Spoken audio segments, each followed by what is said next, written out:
Welcome to RBC's Markets in Motion podcast, recorded January 9th, 2025. I'm Lori Calvasina, head of U.S. equity strategy at RBC Capital Markets.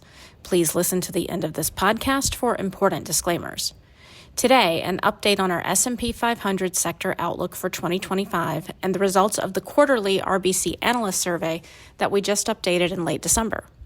Three big things you need to know. First, globally, taking into account the views of our analysts in all of our coverage regions, our analysts tilt constructive on performance, valuation, and demands in the year ahead, but have more mixed or neutral views on the U.S. and non-U.S. political backdrops. Second, our work on global equity funds flows highlights how U.S. growth-oriented sector and most cyclical sector flows faded in the final weeks of 2024, while Western Europe and defensive sector flows improved marginally. Third, within the U.S., we have upgraded utilities to overweight, and to offset the move, we've downgraded energy to market weight. The views of our U.S. analyst teams as captured by the survey results really drove the changes. If you'd like to hear more, here's another 6 minutes. Now let's jump into the details. Takeaway number one. First, globally, our analysts tilt constructive on performance, valuations, and demand in the year ahead, but have more mixed neutral views on the U.S. and non-U.S. political backdrops. Regionally, performance outlooks are most constructive on the U.S. and Australia. Valuation views, meanwhile, are most constructive for Europe and Canada, and demand views are most constructive for Australia. There was an important regional divergence in our analyst views on the U.S. political backdrop. Our U.S. analysts are modestly bullish here, while our Canadian and European teams tilt more bearish. Moving on to takeaway number two. Our work on global equity funds flows revealed some important shifts in the final weeks of 2024. U.S. equity flows faded with some brief outflows returning. Meanwhile, flows to Western European equity funds remain negative, but those outflows did lessen in intensity. Within the U.S., most cyclical sectors, including financials, materials, and industrials, as well as growth-oriented sectors like consumer, telecom, and tech, all saw flows fade in the final weeks of the year. Meanwhile, outflows from two key defensive sectors, REITs and healthcare, also lessened in intensity. Moving on to takeaway number three.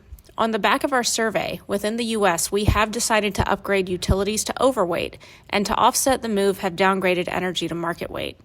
The U.S. survey results really drove these changes. When we look at the survey results from our U.S. analysts, here's what jumps out. Performance outlooks among the U.S. sectors are most constructive for utilities, financials, and healthcare.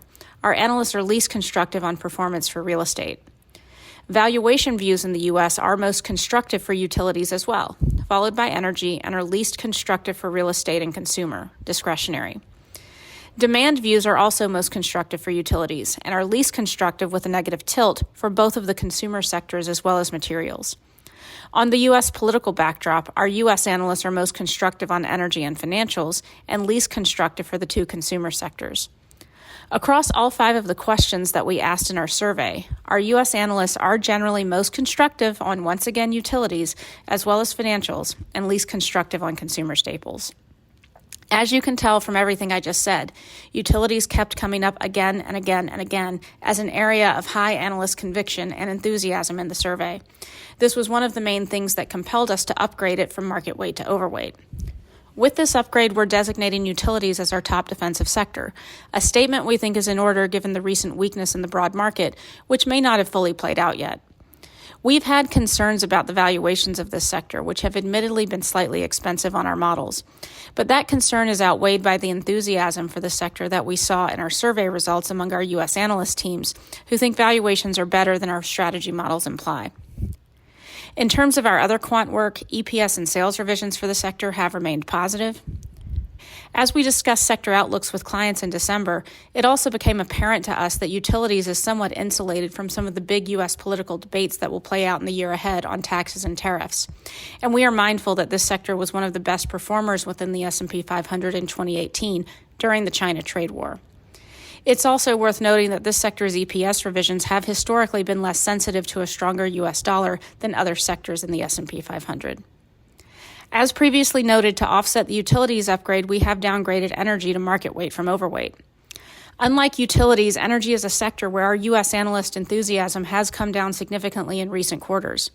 In our latest survey, the performance outlook for U.S. energy was only very mildly positive.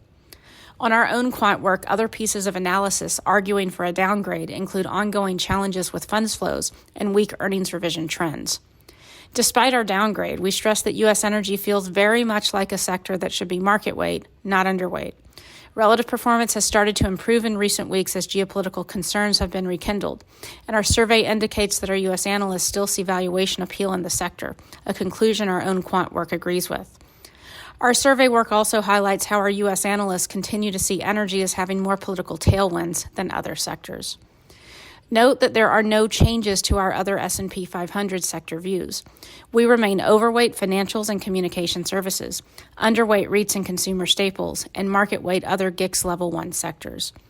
That's all for now. Thanks for listening, and be sure to reach out to your RBC representative with any questions. This content is based on information available at the time it was recorded and is for informational purposes only. It is not an offer to buy or sell or a solicitation, and no recommendations are implied. It is outside the scope of this communication to consider whether it is suitable for you and your financial objectives.